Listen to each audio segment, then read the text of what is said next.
Hi friends, இந்த வீடியோவில் நாம் ஆஹா கல்யாணம் சீரியலோட ஒரு அல்டிமேட்டான ரிவ்யூ பற்றி தான் இந்த வீடியோவில் பார்க்க போகிறோம். சரி வாங்க வீடியோக்குள்ளே போகலாம். இங்கே பார்த்தோன்னா நம்ம மகா வந்து தூங்காமல் அங்கேயும் இங்கேயும் நடந்துட்டுருக்காங்க. அப்படின்னு பார்த்து சூர்யா எழும்பி என்ன ஆச்சு மகா, ஏன் அங்கேயும் இங்கேயும் நடந்துட்டுருக்கு, எனக்கு ஒரு முடிவு தெரிஞ்சே ஆகணும்.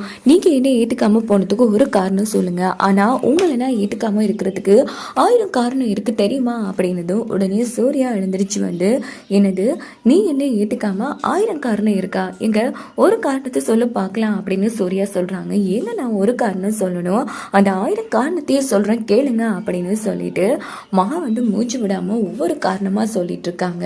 இங்க பாருங்க, அன்னைக்கு ஸ்டோர் ரூமுக்கு குடிச்சிட்டு வந்தீங்களே அது அசிங்கம், என் அம்மா அப்பா வீட்டுக்கு வேண்டாம் எத்தனை வாட்டி அசிங்கப்பட்டிருப்பாங்க, அப்போவாச்சு அவங்களுக்கு அசிங்கப்படுத்தாம நீங்க அனுப்பி வச்சிருக்கீங்களா? இல்லை இல்லை, இந்த வீட்டில் எத்தனை பேர் பிரச்சனை பண்ணியிருப்பாங்க என்கிட்ட, எத்தனை பேர் என்னை போட்டு திட்டுவாங்க, அப்போவாச்சும் எனக்காக நீங்கள் பறிஞ்சு பேசியிருக்கீங்களா? இல்லை இல்லை, இப்படி நிறைய சொல்லுவேன், நிறைய சொல்லவா, நீங்கள் ஃபிட்டாக இல்லை, எனக்கு ஏற்ற ஜோடியே இல்லை அப்படின்னு அது இதுன்னு மகா வந்து மூச்சு விடாமல் அடிச்சிட்ருக்காங்க.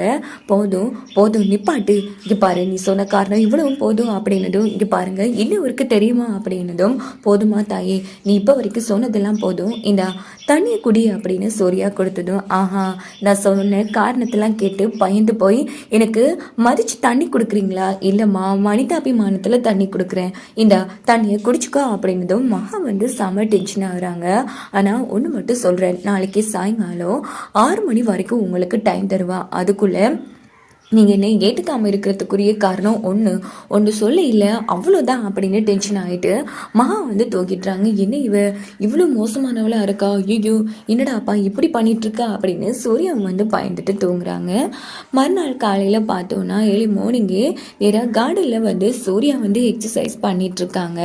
அதே டைம் அதுக்கு நம்ம சூர்யா எக்ஸசைஸ் பண்ணுறதுக்கு பக்கத்தில் தான் நம்ம மகாவும் ஐஸ்வர்யாவும் காஃபி குடிச்சிட்ருக்காங்க. பாத்தியாக்கா நான் ஃபிட்டில்னு சொன்னதும் எப்படி எழுப்பிட்டு வந்து எக்ஸசைஸ்லாம் பண்ணுறாரு அப்படின்னு மகா வந்து ஐஷுக்கிட்ட சொல்லி சிரிச்சிட்டு இருக்காங்க. என்ன நாம ஃபிட்டில்னு சொன்னபடியா தானே இப்படி எக்ஸசைஸ் எல்லாம் பண்ணுறோம், நம்மளை கவனிக்கவே மாட்டேங்கிறாளே அப்படின்னு சொல்லி சூர்யா வந்து பார்த்துட்டு எக்ஸசைஸ் பண்ணிட்டு இருக்காங்க. அப்படின்னு பார்த்து விஜய் வராங்க. என்னென்ன இதெல்லாம் நீ பண்ணுவியா அப்படின்னு கேட்குறாங்க. ஆமாம், ஏண்டா நான் பண்ணக்கூடாதா, இங்கே பாரு ஆல்ரெடி என்னோட பாடி வந்து ஃபிட்டு தான், இருந்தாலும் இன்னும் நல்லா ஃபிட் ஆக்கணும்னா இப்போ வரைக்கும் நான் என்ன சிங்கிள்னு தான் நினச்சிட்ருக்கேன் அப்படின்னதும் இதை கேட்டு மகா வந்து சிரிக்க ஆரம்பிக்கிறாங்க.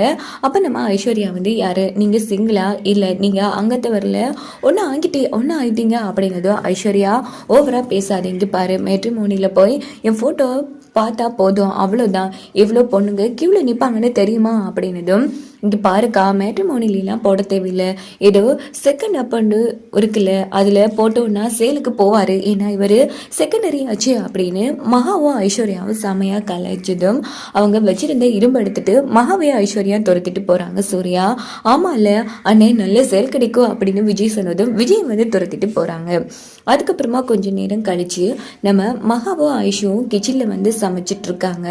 அங்கே பார்த்தோன்னா விஜய், கௌதம், சூர்யா 3 பேரு கொள்ள இருக்காங்க. ஆஹா, இப்போ நாம மகா கிட்ட காஃபி கேட்டா அசிங்கமாயிடுமே, இவனுங்களை வச்சு கேட்கலாம் அப்படின்னுட்டு விஜய் நீ காஃபி குடிச்சிட்டியா, ஒரு காஃபி குடிக்கலாமா? இல்லைன்னு வந்த உடனே நான் குடிச்சிட்டேன் அப்படின்னு விஜய் சொல்றாங்க. படுபாவி, அதுக்குள்ள வந்த உடனே குடிச்சிட்டான்றானே, சரி நாம இவங்களை வச்சு கேட்கலாம் அப்படின்னுட்டு இங்க பாருங்க, ஒரு வாட்டி குடிச்சா என்ன, செகண்ட் டைம் குடிச்சா நல்லா ஃப்ரெஷ்ஷாக இருக்கும் மனசும் மைண்டும், அதனால எல்லாரும் காஃபி குடிக்கலாமா? ஆமாம் நான் குடிச்ச காஃபி ஆறி போய் இருந்துச்சு, சூடா எனக்கு ஒரு காஃபி வேணும் அப்படின்னு கௌதம் சொன்னதும் ஓகே அப்போ 3 பேரும் குடிக்கலாம், கௌதம் அன்னிக்கிட்ட சொல்லு அப்படின்னதும் உடனே கௌதம் வந்து ஐஸ்வர்யாவை கூப்பிட்டு ஐஸ்வர்யா எங்கள் 3 பேருக்கு நல்ல ஸ்ட்ராங்காக ஒரு காஃபி வேணும், எனக்கு மட்டும் சூடாக வேணும் அப்படின்னதும் சரின்னு சொல்லிட்டு ஐஸ்வர்யா வந்து மகா கிட்ட பாத்தியா சூர்யா அவங்ககிட்ட காஃபி கேட்குற வைக்கத்தில் எப்படி அவங்கள வச்சு கேட்குறாருன்னு அப்படின்னுட்டு ஐஸ்வர்யா வந்து 3 காஃபி போடுறாங்க. அப்போ மகா வந்து அந்த சூடான காஃபியை வந்து கௌதம் கிட்ட கொடுக்க சொன்னதும் உடனே ஐஸ்வர்யா என்ன பண்ணுறாங்கன்னா விஜயை கூப்பிட்டு இங்கே பாரு இந்த சூடான காஃபியை சூர்யாவுக்கு கொடுத்துரு, இது மகாவோட உத்தரவு அப்படின்னதும் பாவம் அண்ணி இங்கே பாரு நீ குடு அப்படின்னதும் விஜய் விஜய் வந்து சூர்யா கிட்ட கொடுக்குறாங்க. அப்படின்னு பார்த்து சூர்யா வந்து பேப்பர் பார்த்துட்டு இருக்காங்க. இப்போ நம்ம எடுத்த வாக்கில் கொடுத்தோம்னா நமக்கு நோண்டி ஆயிடுமே, சரி பேப்பர் பார்க்குற மாதிரி குடிக்கலாம் அப்படின்னுட்டு சூர்யா பேப்பர் பார்த்துட்டே வாயில வைக்கிறாங்க. நல்லா சுட்டுறது.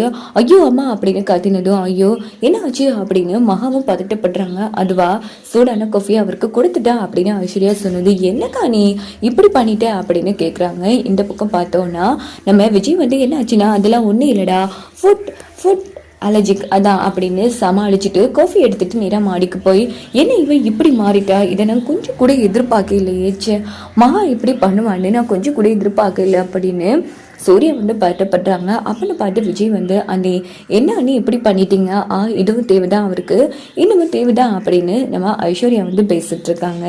இங்கே பார்த்தோன்னா சூர்யா வந்து என்ன இது ஒரு பாக்ஸ் மாதிரி இருக்கே அப்படின்னு அந்த பாக்ஸை வந்து ஓப்பன் பண்ணி பார்க்குறாங்க. அதுக்குள்ளே சின்ன சின்ன பேப்பர் துண்டு இருக்கு. என்ன இது மகா இப்படி குப்பை சேர்க்கிறவ இல்லையே அப்படின்னுட்டு ஒரு பேப்பரை படித்து பார்த்துட்டு அடி பாவிக்கிறாதகி என்ன வேலை பார்த்து வச்சிருக்கா அப்படின்னு ஒவ்வொன்றா படிக்க ஆரம்பிக்கிறாங்க. ஸ்வேதாவை கூட்டிட்டு ஹாஸ்பிட்டல் போனது, ஸ்வேதா கூப்பிட்டா பின்னாடியே போறது, அது எல்லாத்தையும் மகா எழுதி வச்சிருக்காங்க. அப்படின்னு பார்த்து மகா வந்துடுறாங்க. எனக்கு என்ன பண்ணிட்டு இருக்கீங்க, ஃபர்ஸ்ட் அந்த பேப்பர்ஸ் எல்லாம் கொடுங்க அப்படின்னும் போது நீ ஃபர்ஸ்ட் இங்க உட்காரு அப்படின்னு சொல்லி மகாவோட 2 கையையும் வந்து ஒரு ஷோலால கட்டி போட்டுட்டு சூர்யா வந்து அந்த பேப்பர்ல இருக்க எல்லாத்தையுமே படிச்சு முடிச்சிடுறாங்க. ஓஹோ உனக்கு இந்த அளவுக்கு மேல பொசசிவ்னஸ் இருக்கா, யாருக்கு எனக்கா உங்க மேலையா அப்படின்னு மகா கேட்குறாங்க. ஆமா இங்க பாரு, நான் உன்னை என் மனைவியை ஏத்துக்கவே இல்லை, வீட்டுல இருக்கிறவங்களுக்காக தான் உன்னை மனைவியை ஏத்துக்க மாதிரி நடிச்சிட்டு இருக்க. அப்படி இருக்கும்போது உனக்கு எதுக்கு மேல பொசசிவ்னஸ் வரணும், இங்க பாரு அப்பனா உங்களுக்கு மேல பொசசிவ்னஸ் இல்லையா, யாருக்கு எனக்கு உண்மையிலையா, அதுக்கு வாய்ப்பே இல்லை. இங்க பாருங்க நீங்களா ஒத்துக்கொண்டீங்க சரி, இல்லைன்னா நீங்க ஒத்துக்கொள்ள வேண்டியதா இருக்கும் அப்படின்னு மகா வந்து சவால் விடுறாங்க. இங்க பாரு தோத்து போக போறது நீதான், எனக்கு உண்மையில பொசசிவ்னஸே இல்லை, சரி நீங்களாவே ஒத்துக்கொள்ளுவீங்க, நான் ஒத்துக்கொள்ள வச்சு காமிக்கிறேன் அப்படின்னுட்டு மகா வந்து சவால் விடுறாங்க. மறுநாள் காலையில பார்த்தோம்னா ஆஃபீஸ்க்கு வந்துடுறாங்க. இந்த பக்கம் ஆஃபீஸ் ஆஃப் ஆகி எல்லாருமே வீட்டை கிளம்பினதும் நம்ம சூர்யா மட்டும் அவங்க கேபினை விட்டு வெளியில வரவே இல்லை. அப்போ விஜய் கிளம்பலான்னு எடுக்கும்போது நேரா பவித்ரா வந்து சார் சூர்யா சார் ரொம்ப தீவிரமா எழுதிட்டு இருக்காரு அப்படின்னதும் ஓகே நான் போய் பார்த்துட்டு வரேன் அப்படின்னு விஜய் கிளம்புறாங்க. சார் போகாதீங்க சார், அவரு நேற்று நிறைய மீட்டிங்லாம் கேன்சல் பண்ணிட்டு போனார் இல்லையா, அதனால கிடந்து ரொம்ப கஷ்டப்பட்டு நிறைய விஷயம் எழுதிட்டு இருக்காரு, யாரா இருந்தாலும் சரி உள்ள விட வேணாம், தம்பியா இருந்தாலும் சரி விட வேணான்னு சொல்லிட்டாரு அப்படின்னதும் ஓஹோ என்ன இது, அதுக்கெல்லாம் வாய்ப்பே இல்லையா, அதுக்காக இவ்வளவு நேரமா அண்ணன் கிடந்து எழுதுவாரு, நைட் ஆனாலும் வீட்டுக்கு போக மாட்டார் போல இருக்கேன். ஆமா சார் அது ஆச்சரியமா இருக்கு, ஒருவேளை அண்ணன் என்ன நினைச்சு கவிதை எழுதுதோ அப்படின்னதும் அப்படியும் இருக்கலாங்கிற மாதிரி பவியும் விஜய் வந்து கலாய்ச்சிட்டு இருக்காங்க. இதே டைம் கௌதம் நம்ம சூர்யாவை தான் காமிக்கிறாங்க. சூர்யா வந்து நம்ம மகாவை பற்றி தான் நிறைய பேப்பர்ஸ்ல எழுதி அது எல்லாத்தையும் வந்து கசக்கி போடுறாங்க. அவளுக்கு என்னை விட சரியான திமிரு, சேச்சே அப்படி பார்த்தா நமக்கு தானே திமிரு, அப்போ இது சரி வர அப்படின்னுட்டு அந்த பேப்பரையும் வந்து கசக்கி போட்டுடுறாங்க. இப்படியே வந்து நம்ம மகாவை பற்றியே எழுதுறோன்னு பேர்ல நிறைய பேப்பர்ஸ்ல வந்து நம்ம சூர்யா வந்து கசக்கி போட்டுட்டு இருக்காங்க. இதோட இந்த எபிசோட்